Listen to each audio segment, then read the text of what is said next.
네, 반갑습니다. 정치화법 신성호입니다. 세 개의 영상을 연달아서 찍으려고 하니까 너무 힘들어. 사실 이게 샷시로만 따지면은 거의 6시간짜리 내용입니다. 6시간짜리 내용을 지금 1시간 안에 담으려고 하니까 굉장히 쉽지가 않은데. 여러분들이 자, 이제 여기부터는 우리가 이전까지는 무슨 내용 봤었다? 뭐 계약에 대해서 봤었고, 그 다음에는 불법행위가 뭔지를 봤었고, 그 다음에는 부부관계가 뭔지. 자, 오늘은 이제부터 부모와 자식 간의 관계. 이제 다 봤어. 다 봤는데 마지막 한 개 남은 게 부모와 자식 간의 관계 한 개 남았다. 해서 요것만 정리하고, 오늘 영상은 내용을 보시면 알겠지만 총 2개예요. 근데 양이 꽤 돼. 그래서 여러분들이 알 수 있는 내용까지만 정리해드리고, 질문은 나중에 받으면 되니까 그렇게 해주시면 되겠습니다. 좀 어려워요. 여기 보면 좀 어려운데 이번 수업 잘 들으면 아마 어렵지 않게 풀 수 있을 거라고 생각합니다. 해볼까요? 자, 부모와 자식 간의 관계는 여러 가지 존재가 있는데 우린 너무나 당연하게 부모와 자식 간의 관계는 다 똑같은 부모와 자식이지 뭐가 다른가? 라고 할 수 있다라는 거예요. 자, 근데 우리는 부모와 자식 간의 관계 중에서 일단 그 엄마랑 아빠가 직접 낳은 아이와 엄마와 아빠가 낳지 않은 아이, 이렇게 두 가지로 크게 나뉠 수 있습니다. 그 말은 즉 우리는 엄마와 아빠가 직접 낳은 아이는 법적으로 친생자라는 표현을 써요. 직접 친부모가 낳았다는 거죠. 자, 그리고 반대로 낳진 않았지만 법적으로 자식이 됐어. 우린 이런 것들을 크게 두 가지로 부르는데 일반적으로 양자라고 부르고요. 익숙하진 않지만 친양자라는 표현이 있습니다. 느낌 봐봐. 우리는 부모가 직접 낳진 않았지만 입양을 하면 양자라고 불러. 근데 양자보다 뭐에 더 가까운 표현? 부모가 직접 낳은 친생자에 더 비슷한 무슨 양자도 있다? 친양자도 있다. 느낌상 뭐가 더 셀 것 같아? 권리가? 그치? 구별할 수는 없지만 친양자가 무언가 조금 더 강력한, 조금 더 센 느낌의 요런 부모와 자식 간의 입양 관계다라는 것들을 알아주면서 그렇게 시작하면서 보시면 되겠습니다. 자, 친생자부터 봅시다. 일단 엄마와 아빠가 일단 낳았어요. 그 두 분이 결혼을 한 상태에서 낳았는지, 아니면 사실혼 상태에서 낳았는지, 아니면 결혼을 하지 않은 상태로 낳았는지. 셋 중에 한 가지인데 우리 교과서에선 크게 두 가지로 나뉩니다. 일단 법률혼을 통해서 결혼을 했었고, 혼인 중에 아이를 낳으면 이런 것들 우리는 가장 일반적인 혼인 중의 자라고 부른다. 따라서 이 뭐 어머니와 아버지의 성씨까지 뭐 알 필요는 없습니다만 성과 본이라는 것들이 뒷부분에 나오기 때문에 입양을 했을 때를 위해서 우리가 정리를 할게요. 일반적으로 아빠가 갑, 엄마가 이씨면 엄마 성을 따르기도 하지만 보통은 아빠 성을 따르죠. 선생님, 그럼 이거는요, 첫째는 아빠 성을 따랐다가 둘째는 엄마 성을 따를 수 있나요? 될까 안 될까? 어떨 것 같아? 놀랍게도 안 돼요. 그래서 왜요? 법률원에서 혼인신고를 할 때 뭐를 해야 돼? 부모 중에 엄마 또는 아빠의 누구의 성과 본을 따를지를 정해야 돼. 약간 좀 가혹하지. 왜 그래? 헷갈릴까봐. 나중에 가면은 이제 이렇게 이걸 통일시켜 놓지 않으면은 내 동생이랑 내지 내 누나 내 형이랑 성씨가 다를 수도 있어. 이러면은 내 친형이 아닌가? 이런 일이 벌어지기 때문에 이 부부가 혼인신고를 할 때 정하라고 그래. 그 혼인신고서에 써야 돼. 자녀의 성과 보는 부를 따른다 내지 모를 따른다. 뭐 이런 것들이 옛날에는 당연히 부였지만 요새는 엄마의 경우를 따르는 경우도 있으니까 한 8대2 정도라고 이야기를 합니다. 해서 결론, 이들은요, 봐봐, 혼인 중에 자는 당연히 갑이나 을이 사망하면 누가 상속받을 수 있어? A가 상속받을 수 있어요. 배우자랑 A가 상속받을 수 있다라는 거 알아두시고. 자, 그럼 반대로 이들이 결혼 이외의 관계에서, 법률혼 이외의 관계에서 낳은 자식을 뭐라 부른다? 혼인 외의 자라고 부른다. 일반적으로 무슨 혼 상태? 사실혼 상태. 이 법률혼 같은 경우는 이 실선이라면 혼인 외의 자들은 이 사실혼은 점선이다라는 거 알아두시고요. 자, 그러면 이 혼인 외자의 같은 경우는 조금 특이해. 혼인 외자, 즉 법률혼을 하지 않은 상태에서 자식이 태어났어. 그러면 이게 얘가 내 자식이에요를 입증하기 더 쉬운 게 누굴까? 엄마랑 아빠 중에. 이 둘은 법률적으로 결혼 관계가 아니야. 근데 자식이 있어. 그럼 이 자식이 엄마랑 아빠 중에 누구의 자식인지 입증하는 게 누가 더 쉬울까? 엄마가 더 쉽지. 왜? 뭐 했으니까? 직접 낳았으니까. 따라서 이 법률 관계를 그릴 때 보통 엄마 쪽의 자녀를 포함시킵니다. 이런 차이가 있는 거 보여요? 사실혼이래. 법률혼 같은 경우는 갑과 을 사이에 실선이 생기지만 이 혼인 외해자 같은 경우는 엄마 쪽에만 실선이 생긴다는 거. 요거 알아두시고. 선생님, 그러면 갑도 위에처럼 본인의 자식으로 인정받는 방법이 없으니까 어떻게 해야 돼? 인지라는 걸 해야 돼요. 인지. 선생님, 인지가 뭔데요? 얘가 내 자식임을 알고 있다. 인정한다라는 겁니다. 따라서 이 인지를 통해서 A를 나의 자식으로 받아들이면, 그러면 이제 넘어가서 이렇게 되겠지. A가. 근데 이렇게 하면 헷갈리잖아.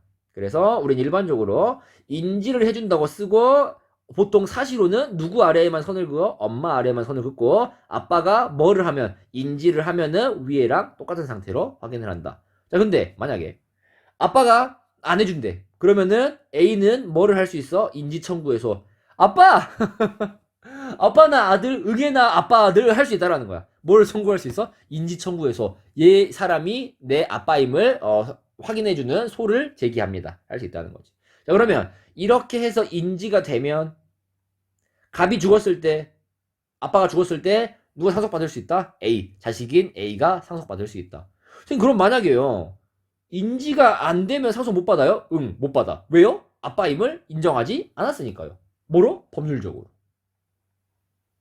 그런 것들을 참고해 주셔서 친생자라는 것 이런 의미구나 라는 것들을 알아주시면 되겠습니다. 됐나요? 자, 두 번째, 친생자와 다르게 이 부모님들이 직접 낳지는 않았지만 입양을 해와서 자식으로 인정이 되는 양자라는 게 있습니다. 자, 이 양자라는 것들은 옆에 보시면 일반 입양이라고 되어 있는데, 생각하면 일반 입양이 있으면 특별 입양도 있나요? 뒤에 나오지. 근데 일단은 일반 입양으로 입양한 거를 양자라고 부른다. 해서 우리는 일반 입양으로 입양한 양자를 이렇게도 불러요. 뭐라고? 친양자가 아닌 양자요. 뭔가 느낌 차이가 나지. 벌써부터 뭔가 친양자가 아닌 양자? 그럼 친양자와 양자가 구별된다는 건가? 이런 느낌이 올 겁니다. 근데 완전 쐐기를 박아버려. 이건 무슨 입양이다? 불완전 입양이야. 무슨 뜻이야? 불완전 입양이라는 것들은 뭔가 모든 권리가 다 있다는 거야? 없다는 거야? 없다는 거야. 뭔가 조금 2% 부족하다는 거지. 그래서 양자 제도로 하는 것들은 친생자 내지 친양자보다는 뭔가 조금 더 권한이 적은 건가? 라는 느낌을 찾아가시면 됩니다. 자, 해서 쭉 보시면, 자, 그럼 일단 양자 입양은 어떻게 하면 돼요? 그치. 그 사람의 친부모가 동의를 하고 입양가는 양자가 동의를 하면 우리는 이때부터 새로운 집안에서 양자로 입양이 될 수 있다는 건데, 중요한 포인트입니다. 미성년자를 입양할 때요, 양자 제도로 미성년자를 입양할 때는 어떻게 된다? 가정법원에서 허가를 해줘야 돼요. 자, 이 아이를 입양하려고 합니다. 오케이, 그렇게 하세요 라고 허가를 해줘야 돼요. 이건 재판이 아니야. 재판을 통한 판결이 아니라 법원에서 허가를 해줘야 된다는 거 꼭 알아두시기 바랍니다. 두 번째, 이들은요, 기존에 원래 있던 친부모와 법적인 관계가 끊겨 안 끊겨? 안 끊겨요. 이해됩니까? 우와, 쩐다. 선생님, 그럼 얘네들은 부모가 결과적으로 총 4분이신 거예요? 그치. 법적으로는 내가 법적 효력을 유지할 수 있는 게 총 4분이라는 거지. 따라서 무슨 소리야? 친부모가 내가 입양이 돼가지고 우리 엄마 아빠가 새로운 분이 생겼어. 근데 우리 친엄마 친아빠가 돌아가셨어. 상속받을 수 있다 없다? 있다고요. 와, 미쳤다. 쩐다. 자, 그리고 이 내 친엄마 친아빠가 나를 보고 싶다 그러면 어떻게 할 수 있어? 만날 수 있어요. 무슨 권이 보장된다? 면접, 교섭권이 보장이 된다 라는 거 알아두시기 바라겠습니다. 됩니까? 좋습니다. 그런 것들을 참고해 주시고, 두 번째, 자, 이들은 성과 본이 바뀐다 안 바뀐다? 안 바뀌어요. 무슨 소리예요? 자, 봐봐. 원래는 친부 친모였을 경우에는 원래 우리 아빠 이름이 박씨였어. 그래서 나는 성이 박씨야. 근데 헤어졌네? 아니, 입양됐네? 그러면 입양이 됐을 때, 우리 엄마 아빠는 김씨랑 이씨야. 근데 성과 본을 바꿀 필요가 없다라는 건, 즉, 무슨 소리야? 내가 계속 무슨 씨여도 된다고? 박씨여도 된다고. 이해되니? 괜찮아? 자, 근데 왜 굳이 이렇게 안 해요? 음은 아니지만 왜 이렇게 안 해요? 박씨인 아이가 너무 바로 알아보이잖아. 우리 엄마는 이씨고 우리 아빠는 김씨인데 나는 왜 박씨야? 라고 하면 아이가 혼란스러워 한다는 거지. 따라서 이런 것들은 일반적으로 성과 본을 변경하지 않아도 되지만 보통은 바꾼다라는 거 알아두시고요. 해서 양자 제도에는 이런 특징이 있다라는 거 알아두시면 되겠고요. 자, 그럼 반대로 친양자 봐보자. 자, 친양자라는 건 조금 더 친생자에 가깝다는 겁니다. 자, 이들은 뭐야? 이들은 일반 입양이 아니라 무슨 입양? 친양자 입양을 통해서 이들을 입양을 하고요. 이걸 뭐라 불러? 완전 입양. 완전 입양이 있으면 무슨 의미입니까? 완전 입양 말 그대로 사실상 이 아이를 우리 부부가 결혼 중에 낳은 아이랑 똑같이 취급하겠다는 거야. 취급이 아니라 그냥 결혼 중에 낳은 아이라고 생각을 하겠다는 거야, 지금부터. 그런 것들을 친양자 입양이라고 부르고, 그렇기 때문에 이들은 only 뭐밖에 안 돼? 미성년자밖에 안 돼. 선생님, 그러면 양자 제도는 성인도 할 수 있어? 응, 할 수 있어. 야, 니네 아빠 건물 물려받으신다며? 응, 지금도 네 아들 해도 되냐? 뭐 이런 식으로 양자 입양은 성인도 할 수 있다라는 거 알아두시고요. 그리고 이러한 것들은 미성년자만 데려올 수 있는 것도 맞지만 부부만 할 수 있습니다. 부부여야 돼. 무슨 소리입니까? 양자 입양 같은 경우는 남자 내지 여자 한 명만 있어도 양자 입양을 할 수 있어. 근데 친양자는 반드시 입양하려는 아이가 완전 입양하려는 아이가 미성년자여야 하고, 또한 이건 누가만 해야 돼? 부부만 해야 돼. 심지어는 이런 것들은 재판을 거쳐서 가정법원에서 뭘 해줘야 돼? 판결을 내려줘야 됩니다. 지금부터 하라고요. 됐나요? 자, 방금도 말했지만 양자보다 친양자가 조금 더 어떻다? 더 강하다. 완전 입양이야. 따라서 이들은요, 이제부터 친부모와 관계가 어떻게 됩니까? 완전히 단절됩니다. 완전 단절돼요? 그치. 나는 원래 박씨였지만 지금부터 이제 이사간 집에서의, 입양간 집에서의 아빠가 김씨면 난 이제부터 김씨인 거야. 그런 식으로 한다는 거지. 심지어는 내 친부모님이 돌아가셔도 돈 받아 못 받아? 못 받아. 왜? 이제는 남남이거든, 법적으로. 또 부모님 보고 싶다고 해서 볼 수 있어 없어? 우리 아이 좀 볼 수 있게 해주세요. 돼? 안 돼? 안 돼요. 그런 것들을 알아주시고 성과본이 바뀐다는 거 참고해 주시기 바란다. 결론, 여기 네모 박스 봐봐. 네모 박스 보면, 자, 양자 같은 경우는 친생자와 동등한 지위를 갖는다라고 해요. 친생자와 동등한 지위를 갖는다. 선생님, 친생자는 뭔데요? 혼인 중에 자랑, 혼인 외에 자가 있단 말이야. 이들이랑 동등한 취급을 한다고. 됐니? 이들이랑 동등하게. 차별하지 말라고. 양자라고 해서 뭐 유산 상속 덜 받고 이런 게 없다라는 거야. 성씨 다르고 달라도 뭐 어쩌라고요. 그럴 수 있다라는 거지. 따라서 이들과 법적인 지위가 same 똑같다라는 거고. 자, 그럼 반대로 친양자는 혼인 중 출생자로 간주한대. 이건 뭐야? 이건 뭐예요? 자, 양자는 방금 봤던 혼인 중에 혼인 외의 자랑 같은 지위를 갖는 거지. 이 친양자는 혼인 중에 출생자로 간주한다? 그냥 이건 친양자라는 거야. 친양자 이퀄 뭐? 혼인 중에 자라는 거야. 이해되니? 같은 지위를 갖는 거랑 그냥 이거랑 똑같은 걸로 보는 거랑은 차이가 있다는 거야. 지위가 같은 거랑 그냥 친양자 이퀄 혼인 중에 자라는 거랑은 완전히 차이가 있다라는 거 알아두시기 바라겠고. 마지막으로, 자, 이 양자 같은 경우는요, 친생자와 동등한 지위를 갖는 게 언제부터입니까? 입양된 때부터야. 태어날 때부터 동등한 지위를 갖진 않아요. 태어날 때는 왜? 나는 다른 엄마 아빠 자식이었으니까. 이 친생자와 동등한 지위를 갖는 건 입양된 때부터를 따진다라는 거 알아주시기 바라겠습니다. 됐나요? 해서 이렇게 크게 친생자와 양자와 친양자로 나눴는데, 이들 사이에 어떤 차이가 있고 이런 것들을 가장 크게 부르는 카테고리가 친생자, 양자, 친양자라는 걸 꼭 기억해 주셔서 각각의 특징도 알아주시기 바라겠습니다. 됐나요? 다음으로 넘어가서 여기 내용 보시면요. 그 친권에 대한 내용이 나오는데요. 여러분들이 공부하시면서 헷갈리신 부분이 있을 수도 있는데 선생님 그러면요 지금 이거는 뭐예요? 아까 설명을 안 하고 넘어온 건데 친권이랑 연결되니까 한꺼번에 이야기해 볼게요. 자, 내 친부와 이 세모가 남자니까 친부와 친모가 있어요. 근데 이들이 이혼을 했어요. 그래서 이 친권과 양육권을 다 누가 갖고 가요? 엄마가 갖고 가다고 칩시다.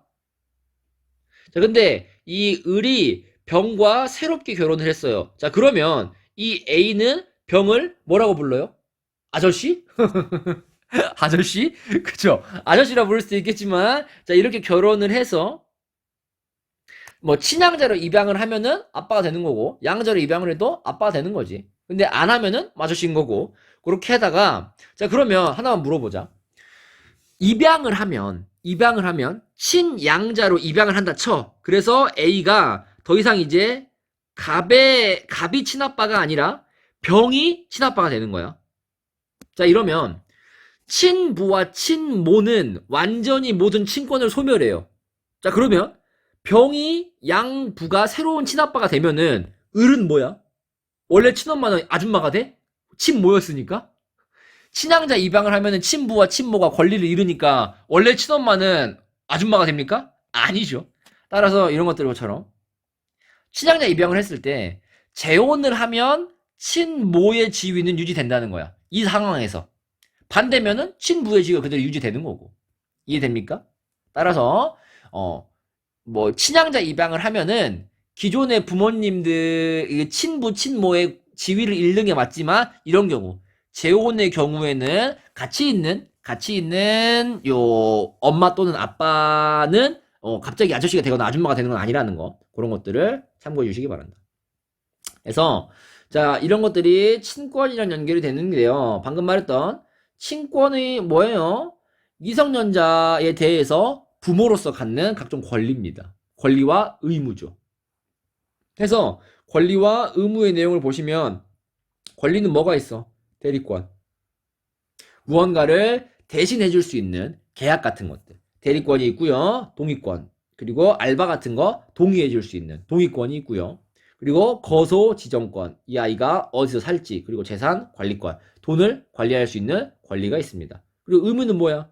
보호와 교양의 의무가 있습니다. 선생님 이게 뭡니까? 그 아이를 지켜주고 가르칠 의무, 키울 의무가 있다라는 거. 양육과 감독의 의무라고도 부르기도 한다라는 거 알아주시고요. 자, 그러면 선생님 이거 행사는 누가 합니까? 엄마가요, 아빠가요, 부모가 공동으로 합니다. 일반적으로 부부가 그 자녀에 대해서 공동으로 친권 행사를 하는데 입양을 하게 되면요. 자, 이거 친양자 아니야. 친양자 입양 말고 입양을 하게 되면은 누가 한다? 양부모가. 입양을 하면 양부모가 하고 그럼 친양자는요? 친양자는 뭘 누가 해? 입양한 엄마 아빠가 얘부터 친엄마 친아빠인데 기존의 친엄마 친아빠한테 지위를 잃어버리는데요. 이해되나요? 좋습니다. 자, 그런데 가끔씩 이런 것들이 있어. 친권을 제한하거나 또는 뭐 정지하거나 상실시킬 수 있어. 왜? 막 부모가 아이의 친권을 가지고 막 대신 뭐 계약을 맺어버리고 뭐 이런 건 동의권 안 해줘버리고 아이가 못 살게 굴면 이 가정법원에서 이 부모는 부모로서 친권을 이 행사할 자격이 없다고 해서 이렇게 제한하거나 정지하거나 상실시켜 버릴 수 있다. 됐나요? and 친권 자동 부활 금지라는 게 있습니다. 무슨 소리냐면 이 예전에 배우 이야기인데 배우 A랑 일반인 B가 결혼을 했어. 근데 이혼을 했어. B가 진짜 나쁜 쓰레기 같은 짓을 해가지고. 근데 A에는 자녀가 2명 있었어. 갑과 을이라는. 자, 그랬는데 이 상태에서 이 갑과 을은 엄마랑 같이 살았단 말이야. 근데 어느 날 엄마가 불의의 사고를 당해. 자, 그러면 이제 친권을 가진 사람이 아빠한테 넘어가는가? 아니라는 거야. 왜요? 선생님, 엄마가 돌아가셨으면 이 면접 교섭권이 있는 아빠한테 넘어가야죠. 이 아빠는 아이들을 보러 간 적이 단 한 번도 없어. 그리고 정말 쓰레기 같은 짓을 해가지고 엄마랑 헤어졌었어. 따라서 이러한 사람한테 아이들의 친권을 넘어가면은 위험할 수 있다라고 해서 자동으로 아무리 부모라고 해서 친권이 다시 없어진 게 부활되는 거는 어떻게 됐다? 없애버렸다. 라는 것들을 알아주시기 바라겠습니다. 됐나요? 네, 그렇게 참고해 주셔서 요 부모와 자식 관계, 친권과 친자 관계를 정리해 주시기 바란다. 라스트, 마지막입니다. 자, 유언에 대한 내용인데, 유언과 상속인데, 다행히도 유언에 대해서는 구체적으로 시험에서 요새는 묻지는 않습니다. 뭐 가끔씩 뭐 이 유언이 유효한지 무효한지 정도는 물어보지만 그럼에도 불구하고 유언의 조건에는 몇 가지가 있는데 뭐 녹음, 비밀, 구수 뭐 이런 것들이 있는데 그런 것들은 차치하고 간단하게 유언을 통해서 효력이 있는지 없는지에 무슨 차이가 있는지만 알아보시면 되겠다. 자, 보시면요. 유언과 상속이란 내용이 있고요. 상속의 개요가 나옵니다. 자, 상속의 개요는 선생님 상속이라는 것들은요. 어떤 것들입니까? 피상속인의 사망으로 피상속인은 뭐예요? 물려주는 사람. 이 재산을 물려주는 사람이 무엇을 재산과 빚을 모두 승계하는 것들을 우리는 포괄적 승계라고 부른다. 재산과 빚을 모두 승계하는 것들을 포괄적 승계라고 부른다 라고 알아두시면 되겠습니다. 그렇게 해서요. 예를 들어 여기 나와 있는 금액을 보시면 갑이 갖고 있는 재산이 20억, 빚이 6억이었어. 따라서 총 14억이 있습니다. 14억이 있다고 쳤을 때 그러면 갑에게 엄마가 있고요. 갑에게 배우자가 있고요. 자식 2명이 있어요. 이해됩니까? 자, 그러면 나누는 비율이 있는데 뒤에서 뒷부분에서 이야기하겠지만 어떻게 나누냐면 이 상속 같은 경우는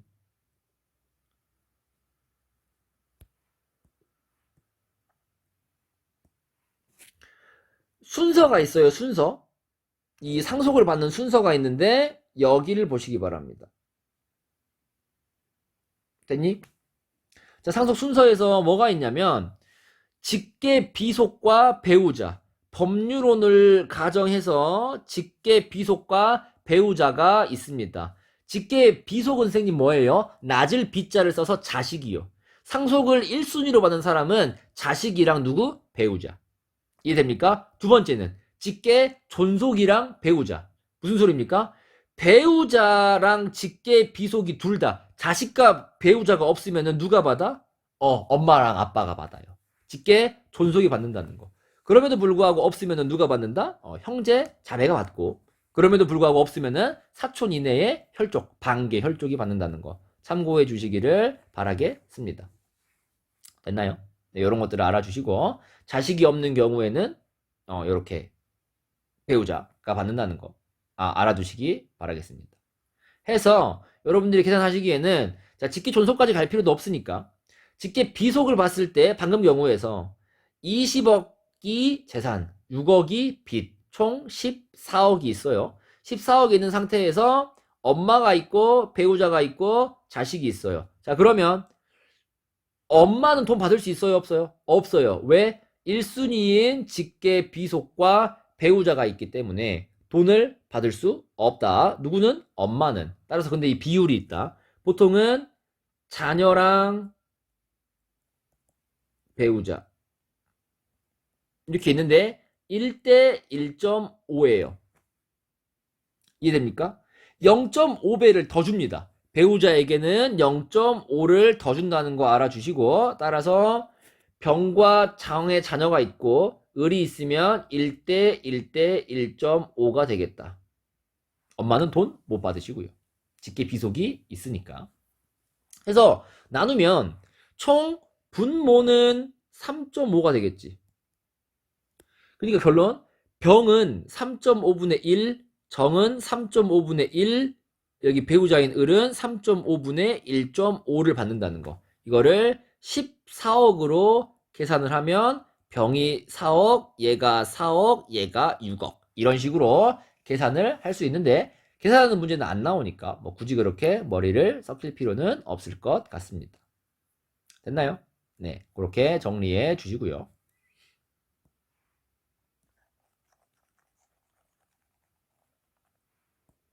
해서 이어서 내용 쭉 보시면은 자, 우리는 상속이라는 것들은 이렇게 이어지는구나 라고 확인을 하셨으면 유언을 통한 상속은 어떻게 되는지를 한번 알아보겠습니다.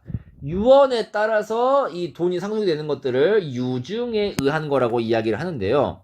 여기 내용을 보시면 유언 같은 경우는 유언이 있으면 효력이 있는지를 판단해야 돼요. 그리고 효력이 있으면 유류분 청구를 할 수 있는지 확인을 하셔야 됩니다. 자, 근데 유언을 했어. 근데 이게 유언을 할 수 없다? 그러면은 법정 상속으로 하고요. 자, 유언을 하긴 했는데 효력이 없어? 그러면 또 법정 상속으로 합니다. 자, 선생님, 유언의 효력은 어떻게 발생하는데요? 일단, 유언의 효력이 있으려면 몇 살 이상? 만 17세 이상이어야 됩니다. 지금 너네지? 고2. 자, 그리고 이 효력이라는 건 유언을 하는 당시가 아니라 언제? 죽을 때를 기준으로.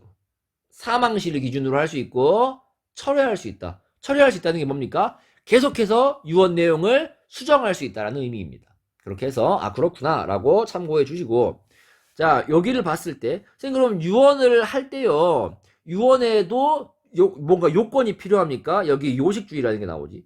유언을 하는 데 있어서 형식이 필요하다라는 거야. 크게 5가지입니다. 자필증서, 직접 손으로 쓰는 자필이 필요하고 두 번째 녹음이 필요하고 공정증서, 우리가 공증문서라는 건데 이 공증문서를 써가지고 해야 되고 비밀증서, 사람들 불러다가 비밀로서 써놓는 것들이 있고 구수증서, 죽기 직전에.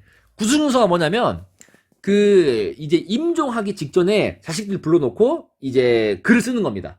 받아 적는 거지. 그런 것들이 5가지가 있는데 이런 게 막 뭔지까지는 정확히 몰라도 그냥 이렇게 5가지가 있구나 라는 거 참고해 주시고 방금 이야기했었던 우리가 가장 중요시 여겨야 되는 것들은 요겁니다. 상속순위예요. 상속순위. 그래서 상속순위 같은 경우를 여러분들이 중요시 보셔야 된다라는 거 알아두시고 상속순위에 있어서는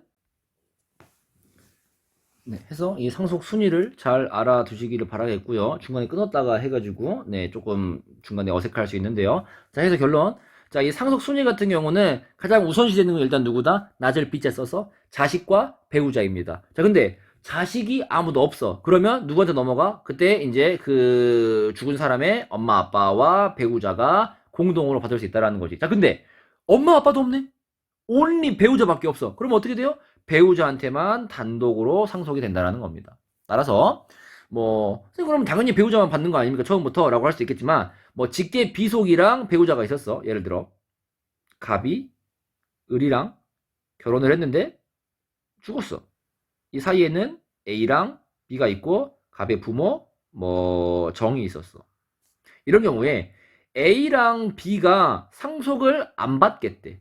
그러면 정과 을이 공동 상속자가 됩니다. 근데 정도 안 받겠대. 그러면 이때 을이 단독 상속자가 될 수 있다라는 거지. 따라서 상속 순위는 일단 자식이랑 배우자가 1순위. 근데 자식이 안 받겠대. 그러면 그 엄마랑 아빠랑 배우자가 공동 순위. 근데 이 엄마 아빠도 안 받으면 내 배우자만 받는다. 그런 것들을 참고해 주시고. 선생님 그러면 배우자가 받은 이렇게 안 받으면 형제 자매랑은 안 받나요? 응. 배우자가 더 우선시 됩니다. 따라서 형제 자매한테까지 안 가고 배우자 선에서 끝난다.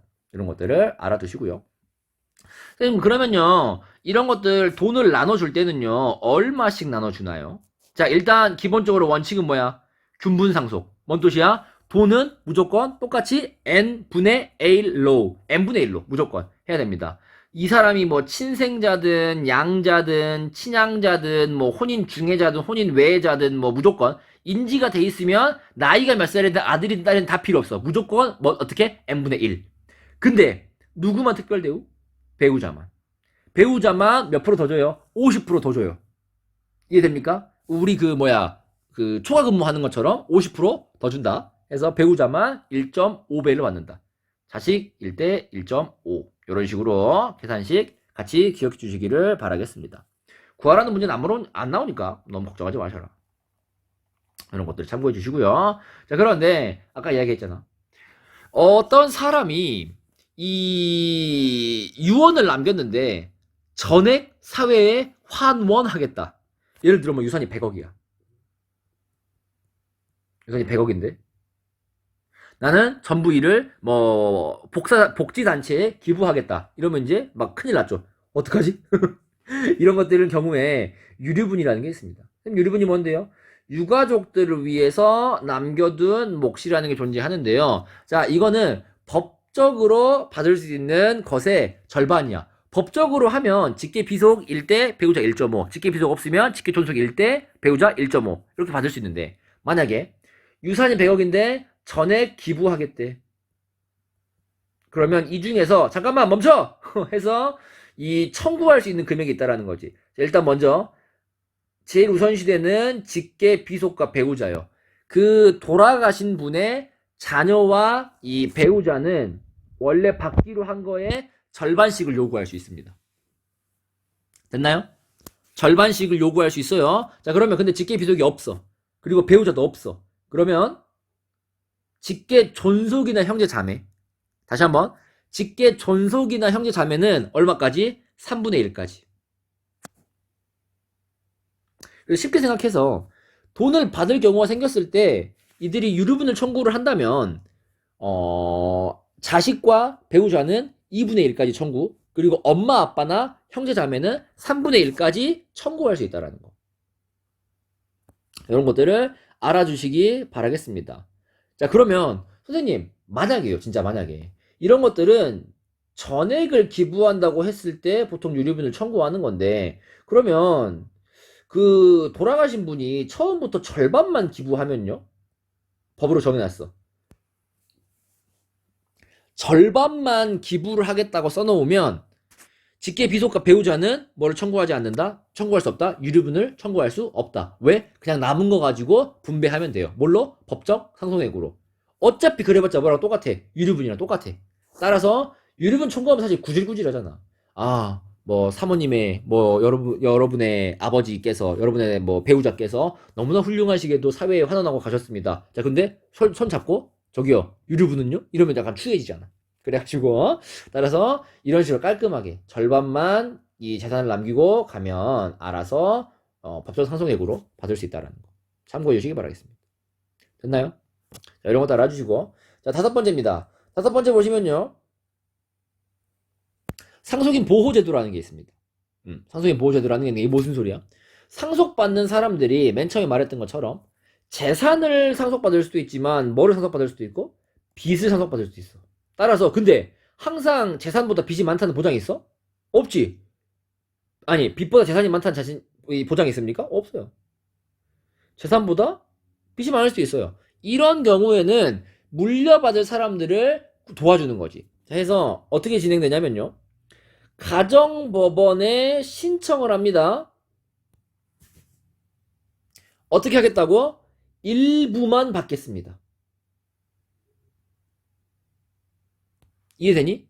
한정적으로만 승인하겠습니다. 내가 갚을 수 있는 범위 안에서만 갚고 끝내겠습니다. 내지 안 받겠습니다.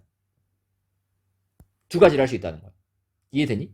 한정 승인과 상속 포기할 수 있다는 거야. 자, 상속인을 보호하는 제도에는 무엇이 있습니까? 가정법원의 신청을 거쳐 무엇과 무엇이 있다? 내가 가지고 있는 만큼에서만 빚을 갚는 한정 승인과, 그리고 뭐 상속을 모두 포기해버리는 상속 포기가 있다. 선생님, 둘 중에 뭐가 더 좋은 건가요? 당연히 선생님 상속 포기가 더 좋은 거 아닙니까? 예를 들어, 진짜 예를 들어요. 재산이 여기 있어. 2억이 있어. 근데 얼마 있어? 빚이 30억 있어. 그럼 얼마 갚아야 돼? 28억 갚아야 돼. 선생님, 28억이면은 상속 포기하는 게 개이득 아닙니까? 자, 상속 포기하면 어떻게 되냐면 이제 혈족들로 넘어가. 이해돼? 만약에 뭐 아버지가 돌아가셨어? 이게 자식들한테 넘어와. 자식들한테 넘어오면 자식들이 상속 포기하면 이거 어디로 가? 이 갑의 형제, 자매 내지 배우자, 부모님으로 계속 뻑뻑뻑뻑뻑뻑뻑뻑 해서 계속 넘어가. 누군가는 갚아야 돼. 따라서 이 상속 포기는 오히려 뭐야? 오히려 책임을 떠넘기는 거야. 사라지지 않아, 상속 포기는. 따라서 현실적으로 봤을 때 약간의 책임을 져야 되지만 뭐 그런 거지. 예를 들어 선생님이 뭐 약간 선생님 아버지 건강해요. 선생님 아버지가 뭐 빚이 뭐 30억 아니지. 빚이 30억. 재산이 2억. 빚 28억. 근데 돌아가셨어. 자, 선생님 누나 2명.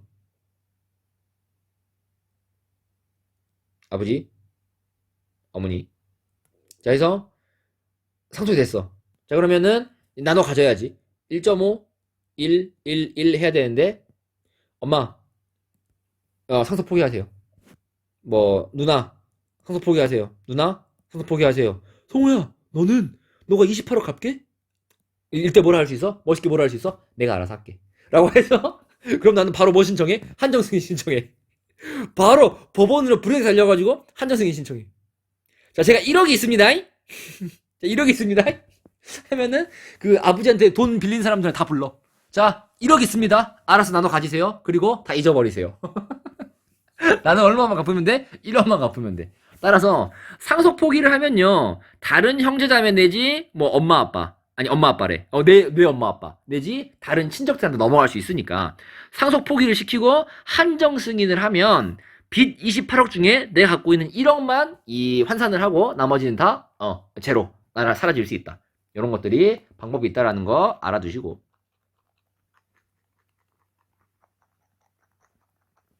그리고 일반적으로 가정법원에 신청 안 해.